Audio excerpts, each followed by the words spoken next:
Sunil sir, good morning. Very good morning.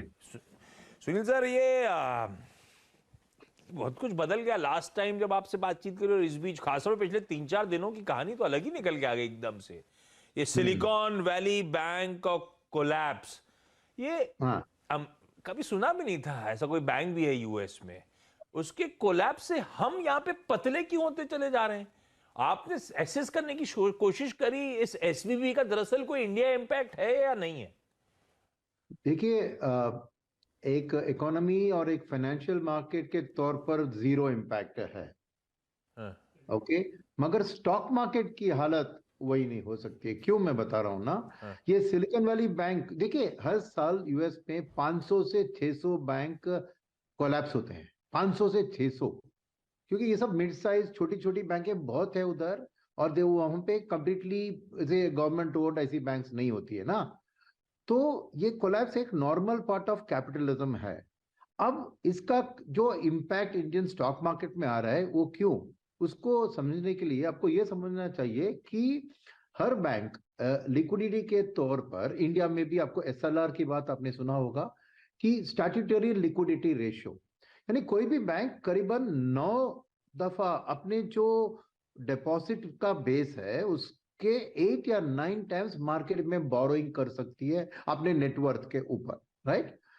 ये सोचिए कि उन्होंने 70% क्रेडिट डिपॉजिट रखा, तो उसके टोटल बैलेंस शीट साइज में 70% लोन में दे दिया।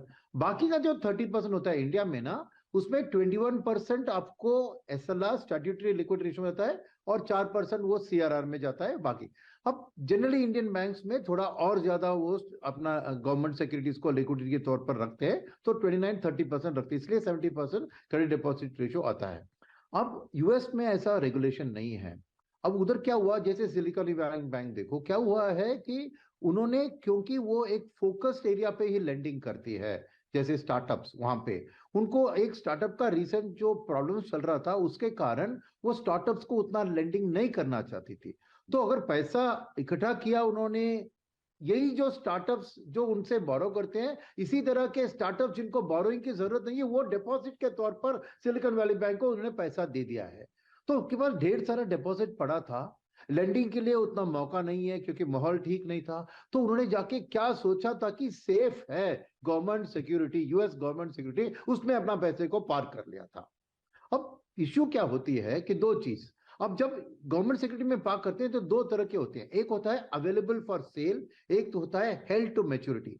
अगर आप किसी चीज को कहते हैं कि मैं मैच्योरिटी तक होल्ड करने वाला हूं, तो उसको मार्क टू मार्केट करने की जरूरत नहीं होती है। तो वो अगर रखते हैं तो उसको नहीं मार्क में, तो उसको बेच नहीं सकते क्योंकि अब मेच्योरिटी तक उसको रखना है। बाकी का जो आप इन्वेस्टमेंट करते हैं उसको अवेलेबल फॉर सेल, यानी कभी मैं बेच सकता हूं, तो एक ट्रेडिंग की तरह होता है, तो उसको रोज मार्क टू मार्केट करने की जरूरत होती है।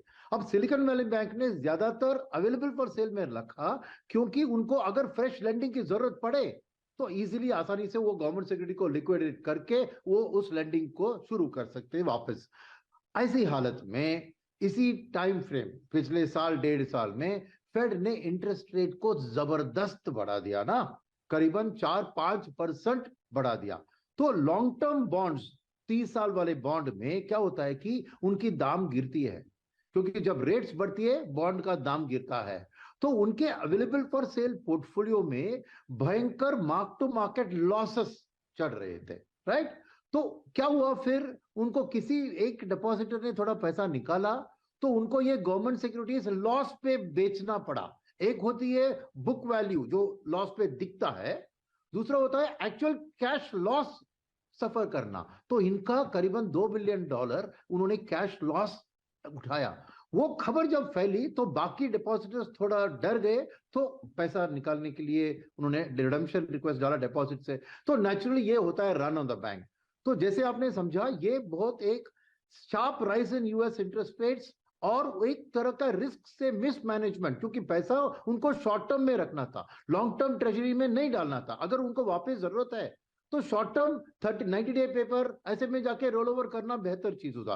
रिस्क मैनेजमेंट का फेलियर था सिलिकॉन वैली बैंक का, और उसके कारण कोई भी बैंक इस दुनिया में अगर सभी डिपॉजिटर्स पैसा मांगे तो वो पैसा नहीं दे सकती है ना, क्योंकि लेंड किया हुआ पैसा 3 साल 5 साल 10 साल तक वो लेंड करती है। वो बोरोस थोड़ी जब आप पूछेंगे पैसा वापस कर सकते हैं।